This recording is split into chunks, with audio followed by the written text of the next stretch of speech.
नमस्कार मित्रों, आज की तारीख है 18 दिसंबर 2015 रविवार।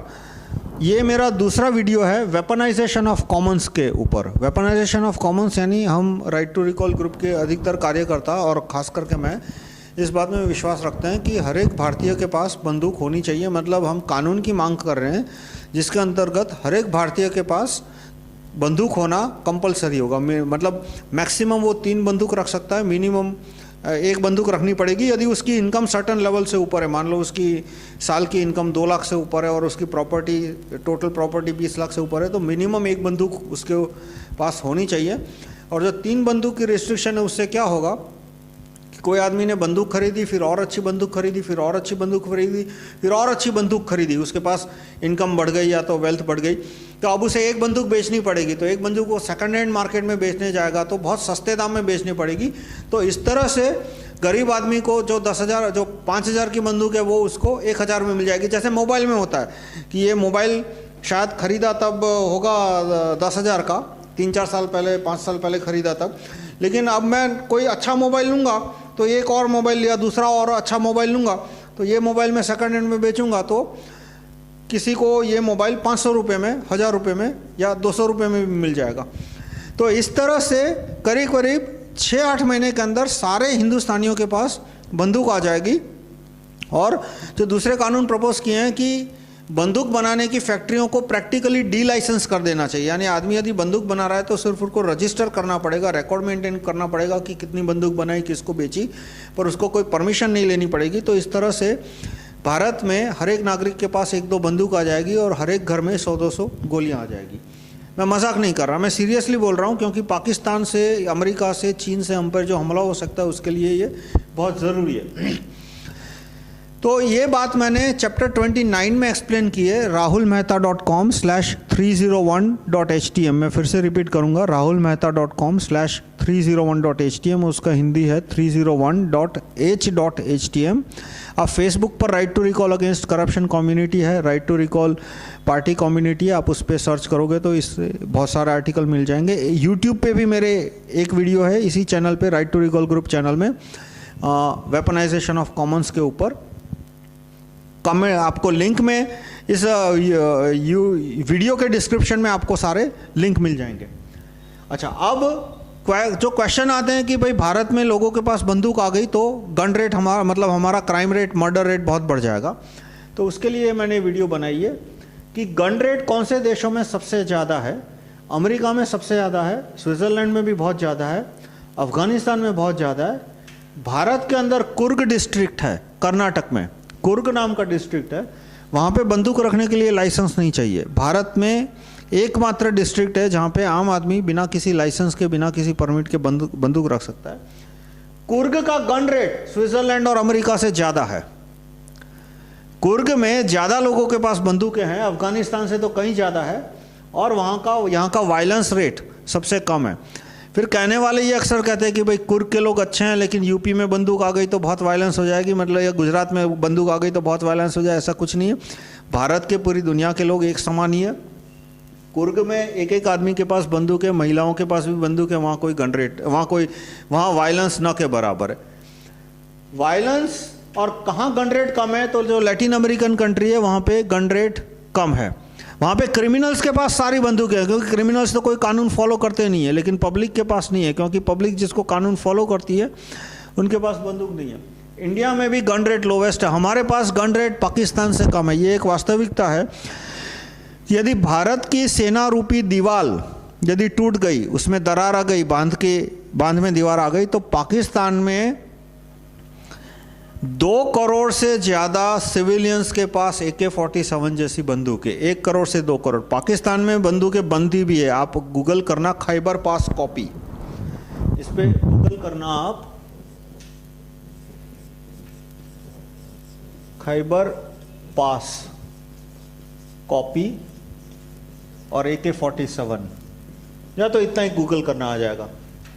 तो पाकिस्तान में फैक्ट्रियां हैं, स्मॉल स्केल इंडस्ट्री, जो कि इतनी अच्छी AK-47 बनाते हैं कि रशिया के जनरल कहते हैं कि इसमें और रशिया की कलाशिनिकोव AK-47 राइफल की क्वालिटी में कोई अंतर नहीं है। इतनी अच्छी बंदूकें वहाँ पे बनती है, आटे दाल के भाव पे वहाँ पे बंदूकें बिकती है पाकिस्तान में। तो पाकिस्तान में यदि भारत की सेना रूपी दीवार ढह गई तो पाकिस्तान से 1-2 करोड़ सिविलियन AK-47 वाले भारत में घुसाएंगे, भारत की पुलिस उन्हें रोक नहीं पाएगी। मतलब यूं समझो कि एक बार भारत की सेना रूपी दीवार चाइना ने तोड़ दी, या तो पाकिस्तान को अमेरिका ने बहुत ज़्यादा मदद की, उससे सेना रूपी दीवार टूट गई भारत की, तो अंदर से पूरा भारत खोखला है। भारत में सेना और पुलिस को, सेना को छोड़ के पुलिस को भी मिला लो तो 10 लाख से ज़्यादा AK-47 नहीं होगी। पुलिस के पास भी इतनी सारे, ऐसा मतलब हर एक पुलिस वाले के पास भी AK-47 जैसी बंदूक नहीं है। तो और पब्लिक के पास तो ऑर्डिनरी राइफल, ऑर्डिनरी रिवॉल्वर जैसे हथियार भी नहीं है। तो लोवेस्ट गन रेट इंडिया में। अब कहाँ पे मर्डर रेट सबसे ज़्यादा है? मर्डर रेट US का काफ़ी ज़्यादा है, लेकिन सबसे ज़्यादा मर्डर रेट लैटिन अमेरिका में है, जहाँ पे बंदूक पे बैन है। इंडिया का मर्डर रेट अमेरिका से थोड़ा ही कम है। आप गूगल कर लो murder rate India, murder rate USA, India का कम है। विकिपीडिया पे भी आपको पेज मिल जाएंगे हर एक देश के मर्डर रेट। इंडिया का मर्डर रेट USA से कम है, पर कोई ऐसा नहीं है कि अमेरिका का 10% हो या अमेरिका का 1/10 हो। काफ़ी ज़्यादा मर्डर रेट है। लोवेस्ट मर्डर रेट है स्विट्जरलैंड में, one of the lowest, lowest यानी वन ऑफ द लोवेस्ट। तो सबसे ज़्यादा बंदूक है स्विट्जरलैंड में। तो कानून है कि हर एक नागरिक को बंदूक रखनी है, तो भी वहाँ पे मर्डर रेट कम है। तो अब क्वेश्चन आता है कि भाई अमेरिका में इतना मर्डर रेट क्यों ज़्यादा है? अमेरिका में मर्डर रेट ज़्यादा हो गया, उसका सबसे बड़ा रीज़न है बैन ऑन ड्रग्स। बंदूक से कोई लेना देना नहीं है, ड्रग्स पे बैन कर दिया।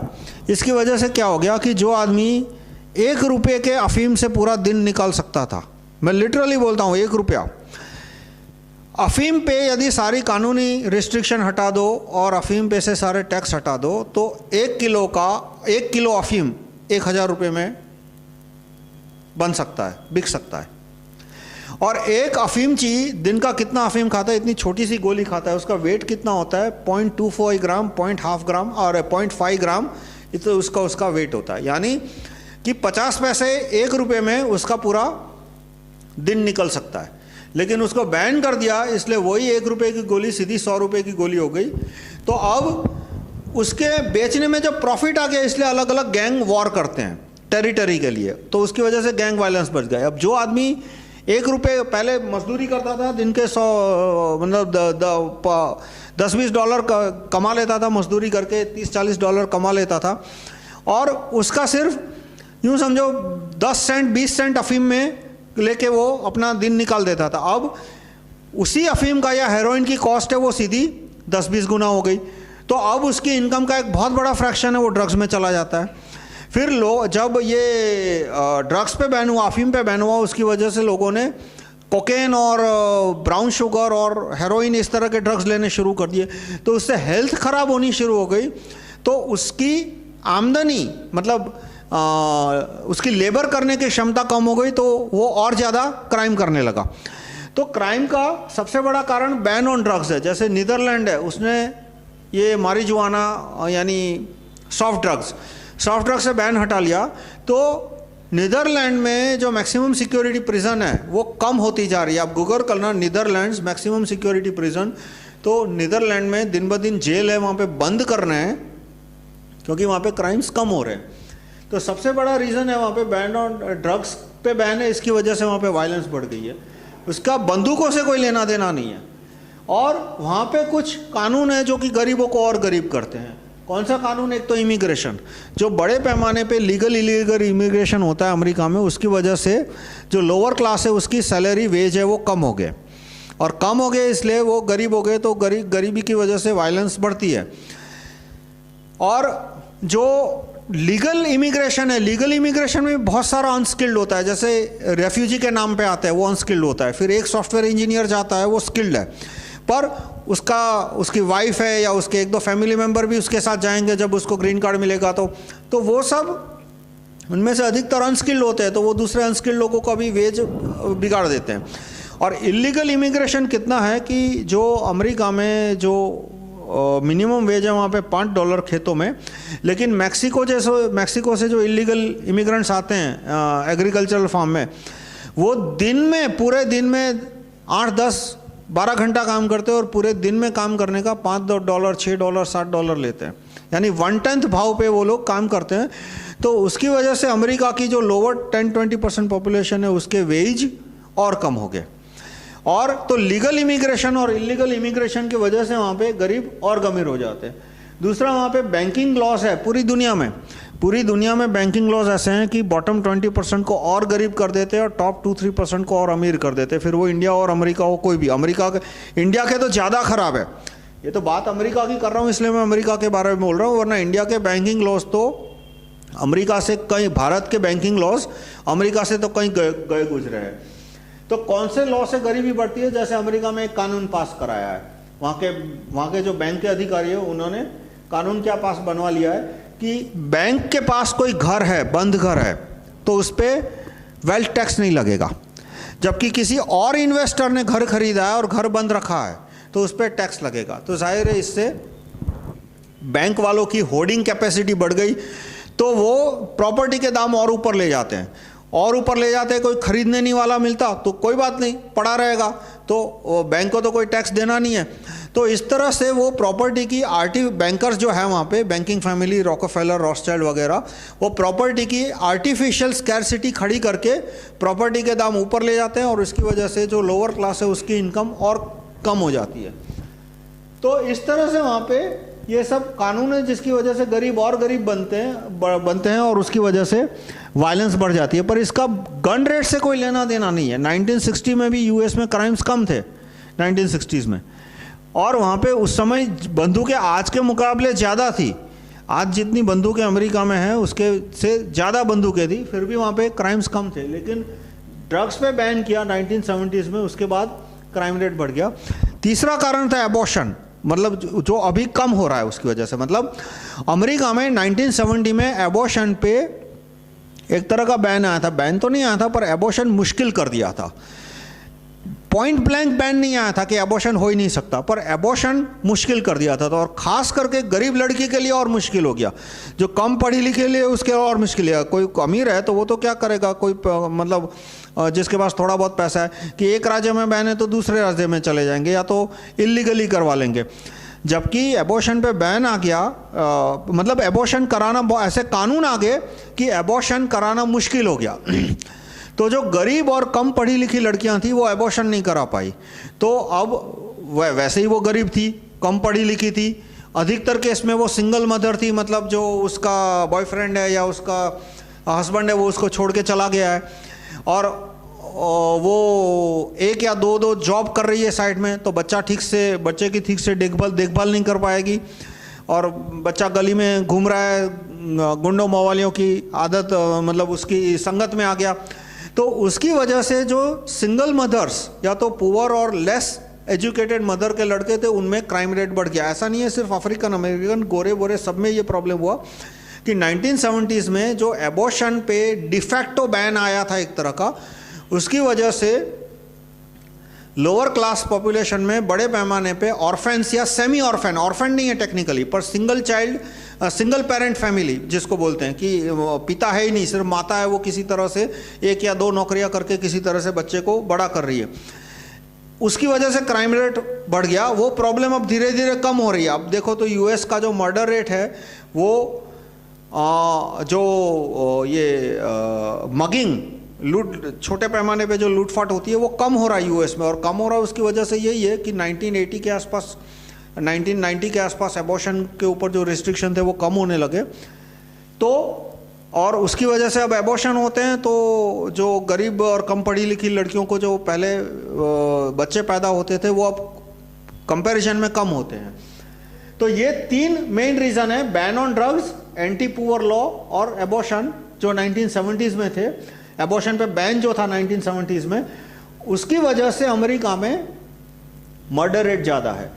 अब गन रेट, अब वही चीज़ स्विट्जरलैंड में देखो, स्विट्जरलैंड में गन रेट अमेरिका जितना ही है, काफ़ी ज़्यादा है, लेकिन वहाँ पे ये क्यों नहीं होते? क्योंकि वहाँ पे एबॉर्शन 100% लीगल है, वहाँ पे गरीबी नहीं है और वहाँ पे ड्रग्स पे बैन है पर इतना हैवीली एनफोर्स नहीं होता। और स्विट्जरलैंड के लोग हैं, उनको ड्रग्स लेना हो तो वो नीदरलैंड चले जाते हैं और वहाँ जाकर ड्रग्स ले लेते, फिर वापस आ जाते हैं। और थोड़ी मात्रा में घर के अंदर ड्रग्स रखो तो वहाँ छेड़ने नहीं आते। मतलब स्विट्ज़रलैंड के अंदर यदि बड़े पैमाने पे कोई ड्रग्स बेच रहा हो तो स्विट्ज़रलैंड में भी वहाँ पे इलीगल है, पर डिफेक्टो बैन क्यों नहीं है? क्योंकि स्विट्ज़रलैंड के लोग नीदरलैंड जाके चाहे उतने ड्रग्स लेके थोड़े बहुत अपने पर्सनल कंजम्पशन के लिए रखने, जिनको रखने होता है, ऐसा नहीं कहता कि सारे के सारे लोग स्विट्ज़रलैंड में ड्रग्स पीते हैं, पर जिनको पीना होता है वो आसानी से ले लेते हैं।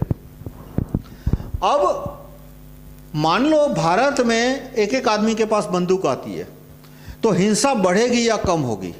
मतलब पहले तो मैंने आपको एक्सप्लेन किया कि अमेरिका में जो वायलेंस ज़्यादा है वो बंदूकों की वजह से कम है, पर ये तीन रीज़न,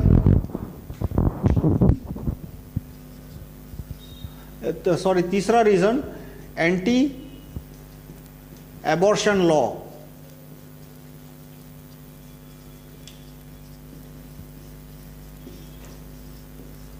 ये एंटी एबॉर्शन लॉज जो थे, ये तीन वजह से है, बंदूकों की वजह से इतनी वायलेंस नहीं है। लेकिन अब क्वेश्चन आता है कि भारत में एक एक आदमी के पास बंदूक आ जाए और हर एक घर के अंदर 100-200 गोलियां हों, जैसे मेरी लीगल प्रपोजल है, तो क्राइम बढ़ेंगे या नहीं? तो हम क्राइम को थोड़ा कैटेगरी में डिवाइड करते हैं। सबसे पहले रैंडम क्राइम, कि किसी आदमी का दिमाग घूम गया, उसने 2-5 को गोली से उड़ा दिया, तो चलो इसमें तो थोड़ा बढ़ावा होगा। पर ये देखिए, ये रैंडम क्राइम्स भी है, वो सोसाइटी की कुछ अंदरूनी कमजोरियाँ होती है, जैसे अदालत ख़राब है हमारे यहाँ, इसलिए हैरेसमेंट लोगों पे ज़्यादा होता है।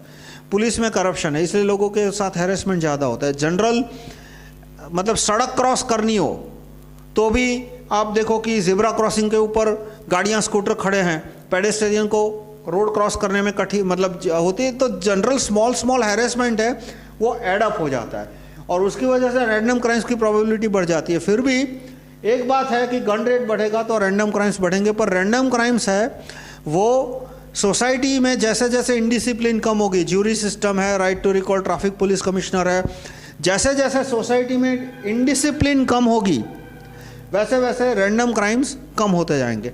फिर भी एक फैक्ट है कि गन रेट बढ़ा, हर एक आदमी के पास बंदूक बढ़ी, तो रैंडम क्राइम्स बढ़ जाएंगे। फिर नेबर वायलेंस, कि पड़ोसी से झगड़ा हो गया और गोलियां चल गई, थोड़ा सा बढ़ावा होगा, ज़्यादा नहीं, क्योंकि अंत में पड़ोसी को पता है कि उसने बंदूक चला दी तो चलो एक राउंड तो वो जीत गया, लेकिन बाद में उसको पुलिस पकड़ेगी, उसको जेल जाना पड़ेगा, घर बेचना पड़ेगा, उसको मतलब गांव से तड़ी पार हो सकता है।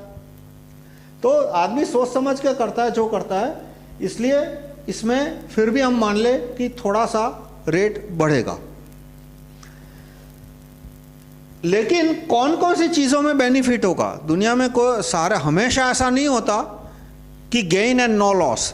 कुछ कुछ मेरी प्रपोजल है जिसमें सिर्फ गेन है, कोई लॉस नहीं है, जैसे right to recall police commissioner, तो उसमें कोई लॉस नहीं है, किसी ईमानदार आदमी का कोई लॉस नहीं है, उसको फ़ायदा ही फ़ायदा है। ज्यूरी सिस्टम, तो ईमानदार आदमी का कोई लॉस नहीं है, फ़ायदा ही फ़ायदा है।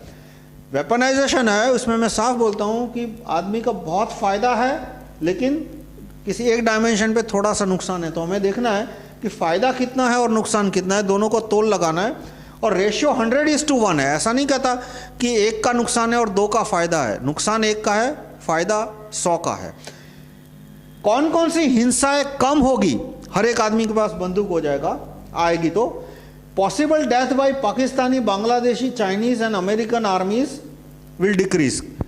ये संभावना हुआ क्या है कि भारत के जो बड़े नेता है, मोदी हो या अरविंद गांधी हो या सोनिया गांधी हो, ये योगेंद्र यादव हो, इतने हमें चिकनी चुपड़ी बातें करके एक कंसेप्ट ही हमारे दिमाग में से निकाल दिया है कि किसी दिन पाकिस्तान की सेना या चीन की सेना या अमेरिका की सेना कलकत्ता और मद्रास तक पहुंच सकती है। ये मतलब कि भाई ये सोचो ही मत, बस ये झूठ बात है। भारत की स्थिति इतनी कमज़ोर है कि यदि चीन पाकिस्तान को बड़े पैमाने पे हथियार दे तो या तो हमें पूरा देश बेच के रूस से पास हथियार खरीदने पड़ेंगे, और वो नहीं, या तो रूस ने दिए नहीं या तो हम खरीद नहीं पाए। तो यदि चीन पाकिस्तान को बड़े पैमाने पे हथियार देता है तो चीन पाकिस्तान की सेना मद्रास तक और कलकत्ता पहुंच सकती है। और यदि पहुंच गई तो कितने मौत होगी? 10 करोड़ जितनी, 10 करोड़ से ज़्यादा। पूरा देश तो बर्बाद हो ही जाएगा, बाकी 90 करोड़ लोग गुलाम की तरह जिएंगे, लेकिन 10 करोड़ तो मारे जाएंगे। तो मैं आपको से ये कहता हूं कि रैंडम क्राइम और नेबर वायलेंस है, मान लो वो बढ़ गई, तो आज 1 लाख लोग भारत में, मर्डर करीब करीब 1 लाख है, थोड़ा ज़्यादा होगा पर राउंड नंबर्स लेते हैं, आबादी 100 करोड़ मान लेते हैं और 1 लाख लोग मर्डर से मरते हैं, तो मर्डर होने की प्रोबेबिलिटी आपकी कितनी है? 1 आउट ऑफ 10,000।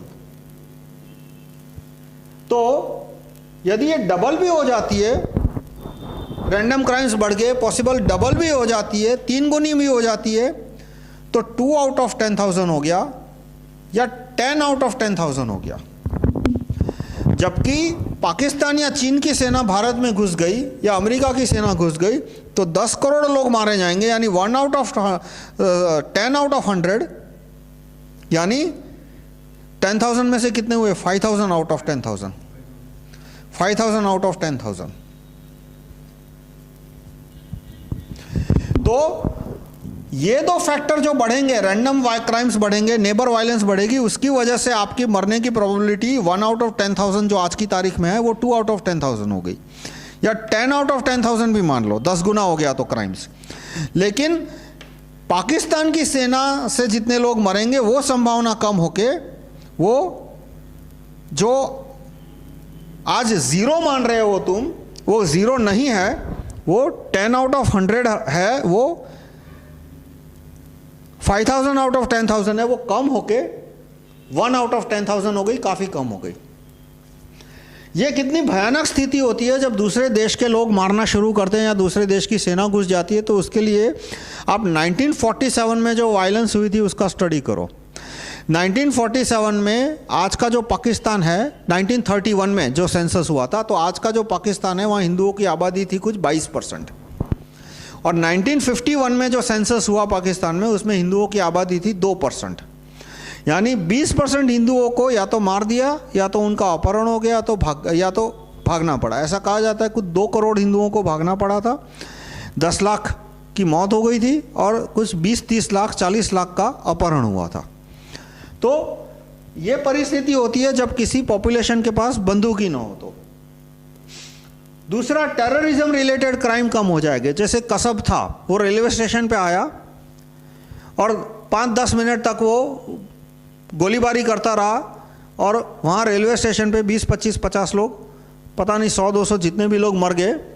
एक के भी पास बंदूक नहीं थी। यदि हर एक के पास बंदूक होती तो उनमें से 1% आदमी भी बंदूक निकाल के किसी पिलर के पीछे छुप के क्रॉस फायरिंग की होती तो कसब 10 को मारता, 20 को मारता, 30 को मारता, उससे पहले उसको वो मर जाता। जैसे इजराइल में होता है, इजराइल में एक टेररिस्ट था, वो बंदूक लेके गया और एक फ्यूनरल था, वहाँ पे उसने गोलियां चलाना शुरू की। तो अब वो एकाएक आ गया, एलिमेंट ऑफ सरप्राइज बोलते हैं, एडवांटेज ऑफ सरप्राइज बोलते हैं, तो 4-5 को उसने मार दिया। लेकिन वहाँ जो फ्यूनरल में लोग आए थे उनमें से आधे से ज़्यादा लोग बंदूक लेकर आए थे, आसपास अपनी जगह जहाँ छिपना था छिप गए, और वो 6ठे 7वें 8वें को मारे उसके पहले उन्होंने भी सबने बंदूक निकाल के सामने फायरिंग की, वो वहीं का वहीं ढेर हो गया। इजराइल में जब टेररिस्ट अटैक आता है तो पुलिस सिर्फ लाश इकट्ठा करने आती है, क्योंकि टेररिस्ट को तो वहाँ के लोग पुलिस आए उससे पहले ही मार डालते हैं। 5 मिनट में सारा खेल खत्म हो जाता है। जो कसब के साथ सिर्फ 13-15 आतंकवादी या 20 आतंकवादी घुसे थे और 3 दिन तक 3 दिन तक इतने प्रोफेशनल ट्रेंड सोल्जर्स को कार्रवाई करनी पड़ी, तब कहीं जाके हम 10-15 आतंकवादियों को 10-20 आतंकवादियों को पकड़ पाए। ऐसी चीज़ इजराइल में होती है तो लोग उसको वहीं का वहीं 10 मिनट में ढेर कर देते हैं और बाद में पुलिस सिर्फ लाशें गिनने के लिए आती है। तो ठीक है, आतंकवादी आएगा वो ज़्यादा मार पाएगा क्योंकि एलिमेंट ऑफ सरप्राइज है उसके पास, लेकिन वो 10-20 को मारेगा, उसके पहले हर एक आदमी के पास बंदूक होगी तो उसको वहीं का वहीं ढेर कर देंगे। दूसरा एग्जाम्पल मैं दूँ अक्षरधाम का। अक्षरधाम का हादसा हुआ था गुजरात में 2002 में या 2003 में हुआ था। 3 आतंकवादी घुस गए और 30-40 लोगों को मार डाला, उनके पास बंदूकें थी। और पूरे मंदिर में उस समय 10,000 से ज़्यादा लोग होंगे, वहाँ पे मंदिर का 200-500 का स्टाफ होगा, उनमें से किसी के पास नेल कटर भी नहीं था लड़ने के लिए, तो सब भेड़ बकरी की तरह मारे गए। अब उसमें यदि हर एक स्टाफ मेंबर के पास भी, हर एक पुजारी के पास भी, चलो विजिटर के पास नहीं, हर एक पुजारी के पास भी बंदूक होती तो वो जो 3 आतंकवादी घुस गए थे उनको 10 मिनट में ढेर कर देते। वो 30-35 लोगों को मार दिया, कुछ 100 जितने घायल हो गए, उसके बजाय मुश्किल से 5-10 को मार पाता। और इतना ही नहीं, वो 3 आतंकवादियों को मारने के लिए दिल्ली से 35 कमांडो बुलाने पड़ेंगे, 35-40 कमांडो बुलाने पड़ेंगे। देखो ये बहुत शर्म की बात है, आतंकवादी आके मार दे वो तो अपने आप में नुकसान है, लेकिन उनको मारने के लिए पुलिस कम पड़े और NSG गार्ड बुलाने पड़े, वो एक अपने आप में बहुत शर्म की बात है। जबकि हर एक आदमी के पास बंदूक हो तो NSG गार्ड क्या पुलिस बुलाने की भी जरूरत नहीं पड़ेगी, वहीं के वहीं खत्म कर देंगे। दूसरा जो सबसे बड़ा बेनिफिट होगा वो कैरियर वायलेंस रेट है, वो कम हो जाएगा। कैरियर वायलेंस रेट यानी क्या कि बड़े पैमाने पे जो हफ्ता वसूली होती है, अपहरण होते हैं, वो क्यों होते हैं? क्योंकि माइनिंग में सबसे ज़्यादा वायलेंस होती है। तो माइनिंग में वायलेंस क्यों होती है? क्योंकि जो ठेकेदार है वो बंदूक रखने से डरता है कि पुलिस आके सीधा उसको पकड़ लेगी, उससे पैसे उठवाएगी, वो उसको कानून के दायरे में रहना। जबकि क्रिमिनल है उसको क्या फ़र्क पड़ता है, वो तो 10 बंदूक रखेगा अपने घर पे। जिस दिन उसके घर छापा पड़ा तो पुलिस वाले को बोलेगा कितनी रिश्वत चाहिए, और वैसे ही उसका तो धंधा ही है कि पुलिस को रिश्वत दो, अपना काम कराओ। और पुलिस है वो क्रिमिनल को पकड़ती भी नहीं है। क्रिमिनल के पास 100 बंदूक होगी, पुलिस कुछ नहीं करेगी, क्योंकि पुलिस तो उससे हर महीने 2 महीने बाद हफ्ता लेने आती है। तो जब बंदूक पे बैन है इंडिया में, आज बंदूक पे बैन है, तो जो ऑर्गेनाइज क्रिमिनल है उनके पास तो हर तरह के हथियार है। अब जैसे वो सोहराबुद्दीन था, तो सोहराबुद्दीन के घर पे जब छापा पड़ा तो उसके घर के पीछे कुआं था, खाली कुआं था, ड्राई वेल था, उसमें से संदूक निकाले तो उसके अंदर कुछ 50 AK-47 निकले। और तो अब आप देखो, यदि सोहराबुद्दीन के वहाँ 50 AK-47 निकल सकते तो दाऊद लतीफ़ है, उनके जो मेन आदमी है, उनके वहाँ कितने हथियार होंगे? यानी वेपन के बैन करने से क्रिमिनल का तो काम और आसान हो गया कि वो जब पब्लिक से पैसे ऐंठने जाएगा तो पब्लिक के पास लड़ने के लिए नेल कटर भी नहीं होगा। तो हर एक आदमी के पास बंदूक आएगी। तो ये दो रैंडम क्राइम्स और नेबर वायलेंस है वो थोड़ा बढ़ जाएंगे, लेकिन कैरियर वायलेंस है वो खत्म हो जाएगी। तो इस तरह से आज जो आप सोचते हो कि नेबर से मरने का चांस बढ़ गया, थोड़ा बढ़ गया, लेकिन जो कैरियर क्रिमिनल आपको आके आज नहीं, कैरियर क्रिमिनल आता है 10 साल में एक बार, लेकिन 10 साल में आता है तब पूरी 10 साल की कमाई एक साथ खा जाता है। वो नेबर के साथ झगड़ा होता है तो ठीक है, आज झगड़ा है कल दोस्त हो जाओगे, लेकिन कैरियर क्रिमिनल जब आपका घर लूटने, खेत लूटने, आपका माइनिंग कॉन्ट्रैक्टर तबाह करने आएगा तो वो तो 10 साल में एक बार आएगा और 10 साल में आपको पूरे 10 साल की कमाई वो एक साथ ले जाएगा। तो कैरियर वायलेंस है वो कम हो गई। तो मैं आपसे क्या रिक्वेस्ट करूंगा कि आप ये पांचों का जोड़ लगाओ पहले। ऐसा नहीं कि आपने सोचा कि अच्छा बंदूक आएगी रैंडम क्राइम्स बन जाएंगे, आपके पड़ोसी के पास बंदूक आएगी, आपके मरने की प्रोबेबिलिटी बढ़ जाएगी। लेकिन आपने ये नहीं सोचा कि पाकिस्तान, आप ये इस पे भी सोचिए कि आपके पास बंदूक नहीं होगी, आपके पड़ोसी के पास भी बंदूक नहीं होगी, तो पाकिस्तानी और चीना जब भारत में घुस आएगा तो आपका क्या हाल करेगा। और वो सोचने के बाद अब देखो कि भाई पड़ोसी के पास बंदूक है, तुम्हारे पास बंदूक है, तो ये जो दुश्मन की सेना है उसके डैमेज करने की ताकत खत्म हो गई। सिर्फ सेना नहीं, मान लो चीन पाकिस्तान को हथियार देता है और भारत की सेना रूपी दीवार को खत्म कर देता है, तो और उसके बाद सेकंड एजम्पशन करो कि पाकिस्तान का एक भी सैनिक भारत में नहीं आता, लेकिन पाकिस्तान के अंदर 1 करोड़ सिविलियन के पास AK-47 है, वो सब घुस जाएंगे भारत के अंदर और बड़े पैमाने पे आगजनी करेंगे, बड़े पैमाने पे अपहरण करेंगे, बड़े पैमाने पे लूटखोरी करेंगे, बड़े पैमाने पे शौकिया मर्डर भी करेंगे कि एक को मारने की ज़रूरत नहीं है तो भी 100 को मार दिया अपना शौक पूरा करने के लिए। और वो 1946 में यही हुआ था। 1946 में लोग भाग रहे थे, अपनी प्रॉपर्टी छोड़ के भाग रहे थे, तो भी अपना शौक पूरा करने के लिए कई लोगों को मार दिया, कई लोगों को जला दिया, कई लोगों को जिंदा गाड़ दिया। ज़रूरत नहीं थी, वो लड़ नहीं रहे थे, वो भाग रहे थे, तो भी भागने भी नहीं दिया। जो लोग ट्रेन में बैठे थे, ट्रेन में भागने के लिए बैठे थे, ट्रेन में से निकाल के सबको काट के लाश वापस ट्रेन में डाली। ये सब 1946 में हुआ है और ये दोबारा हो सकता है यदि हर एक भारतीय के पास बंदूक नहीं होगी। तो पहले तो वायलेंस बढ़ेगी, ये बकवास है। आप कुर्ग डिस्ट्रिक्ट के ऊपर गूगल करो, कुर्ग डिस्ट्रिक्ट में का गन रेट अमेरिका से ज़्यादा है, स्विट्जरलैंड से ज़्यादा है, उसके बाद भी कुर्ग डिस्ट्रिक्ट में वायलेंस कम है। अफगानिस्तान में गन रेट ज़्यादा और इसीलिए अफगानिस्तान टिक गया। अफगानिस्तान की आबादी 3 करोड़, तो भी अमेरिका और लाखों सैनिक भेजे, अभी भी अमेरिका अफगानिस्तान को दबा नहीं पाया। उसका कंपैरिजन आप हिंदुस्तान से करो। 1938 में हिंदुस्तान की आबादी थी 40 करोड़। हिंदुस्तान में उस समय पाकिस्तान, बांग्लादेश, हिंदुस्तान, नेपाल सब मिला लो, श्रीलंका, तो आबादी थी 40 करोड़। और गोरे कितने थे, उनके फैमिली मेंबर्स और बच्चों को मिला दो तो गोरे कितने थे, 2 लाख। उनमें से फैमिली मेंबर मतलब वाइफ और लड़के वो करीब करीब 80,000। बाकी जो पुरुष गोरे कितने थे, एडल्ट मेल 1,20,000। उसमें से 40,000 सिविलियन थे। सिविलियन यानी प्रोफेसर, डॉक्टर, कोई अकाउंटेंट है, कोई टीचर है, कोई ये मिशनरी है। इस तरह से हथियारधारी बंदूक जिसको कह सको, कि पुलिस है या कलेक्टर है, मजिस्ट्रेट है या तो सेना का है, हथियारधारी बंदूक अंग्रेज कितने थे, सिर्फ 80,000। तो 80,000 बंदूक मतलब 80,000 गोरों ने या 2 लाख गोरों ने 40 करोड़ भारतीयों पे शान से राज किया, 100 साल, 150 साल, 200 साल। और आज अमेरिका अफगानिस्तान पे कंट्रोल भी नहीं कर पा रहा, राज करने की बात दूर है। और उसका कारण क्या है कि अफगानिस्तान में हर एक आदमी के पास बंदूक है। और आज से नहीं है, अफगानिस्तान में 1700 से, उससे भी पहले अफगानिस्तान की एक ट्रेडिशन रही है, करीब करीब 800 AD से ट्रेडिशन रही है कि हर एक आदमी के पास हथियार होगा। और स्विट्ज़रलैंड में भी ये ट्रेडिशन आई 1500 AD के आसपास कि हर एक आदमी के पास भाले होगा, तीर होगा, तलवार होगा। और बाद में जाके उन्होंने एक्सटेंड किया कि हर एक आदमी के पास बंदूक होगी। अफगानिस्तान में हर एक महिलाओं के पास भी बंदूक है और वो अच्छी बात है। तो इस तरह से अफगानिस्तान का गन रेट ज़्यादा और इसीलिए वो देश आज तक अभी भी टिका हुआ है। उसकी कमजोरियाँ भी है कि वहाँ साइंस टेक्नोलॉजी नहीं है, बंदूक बनाना उन्हें मतलब टैंक वगैरह अच्छे कॉम्प्लेक्स वेपन, कॉम्प्लेक्स बंदूक वो बना लेते हैं, गोलियां भी बना लेते हैं, लेकिन टैंक और कॉम्प्लेक्स वेपन उनको बनाना नहीं आता। इसकी वजह से वो अमेरिका के सामने जीत नहीं पाए, अमेरिका को खदेड़ नहीं पाए पूरी तरह। तो मैं समराइज करूंगा कि अमेरिका में गन रेट ज़्यादा है और अमेरिका में वायलेंस ज़्यादा है। पर अमेरिका में वायलेंस इन 3 रीज़न से है। ड्रग्स पे बैन है, कुछ कानून ऐसे हैं, बैंकिंग कानून वगैरह, जिसमें गरीबों को नुकसान जाता है, इमिग्रेशन और बैंकिंग लॉ। और अमेरिका ने 1970s में एबॉर्शन पे बैन किया था, उसकी वजह से वहाँ क्राइम रेट बढ़ गया। इंडिया में गन रेट बढ़ेगा तो ये 2 छोटे फैक्टर है, रैंडम क्राइम्स और नेबर क्राइम्स, वो शायद बढ़ेंगे। लेकिन कैरियर क्राइम कम हो जाएगा, टेररिज्म का क्राइम कम हो जाएगा।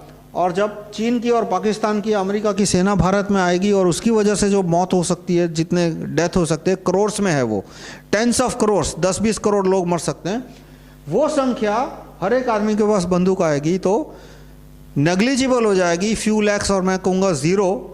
तो इसलिए हर एक नागरिक के पास बंदूक होना ज़रूरी है। तो मैं आपसे रिक्वेस्ट करूँगा कि आप अपने MP को SMS से ऑर्डर करें कि वेपनाइजेशन ऑफ कॉमन्स के लॉ जो है, जो मैंने अपनी किताब rahulmehta./301.htm में दी है, उसको वो गैजेट में प्रिंट करें। धन्यवाद।